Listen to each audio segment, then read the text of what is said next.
আমরা আলোচনার শেষের দিকে চলে এসেছি।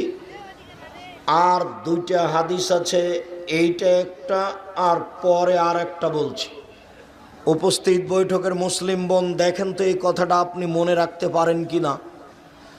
যখনই আপনি 2 রাকাত সালাত আদায় করে দোয়া করতে যাবেন, দোয়া করার পূর্বে আপনি হাত তুলে প্রথমে বলবেন সূরা ফাতিহা। হাত তুলে কোনটা বলবেন? প্রথমে সূরা ফাতিহা, অথবা বলবেন আলহামদুলিল্লাহি রাব্বিল আলামিন আর রহমানির রহিম মালিকি ইয়াউমিদ্দিন, এই পর্যন্ত। এরপরে আপনি বলবেন আল্লাহুম্মা ইন্না নাসআলুকা বিআন্নাকা আনতাল্লাহ লা ইলাহা ইল্লা আনতাল আহাদুস সামাদুল্লাযী লাম ইয়ালিদ ওয়া লাম ইউলাদ ওয়া লাম ইয়াকুল লাহু কুফুয়ান আহাদ। এরপরে দুরুদে ইব্রাহিম।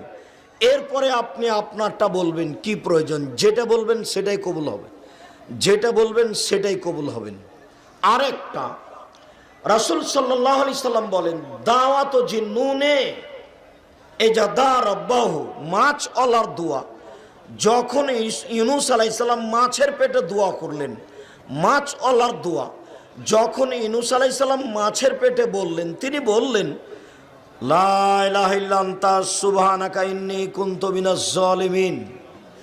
আল্লাহ রাসূল বলছেন যে কোনো মানুষ যে কোনো বিপদে, যে কোনো পুরুষ নারী যে কোনো বিপদে যদি এই দোয়াটা পড়ে, তাহলে যে কোনো ব্যাপারে তার দোয়া কবুল হবে।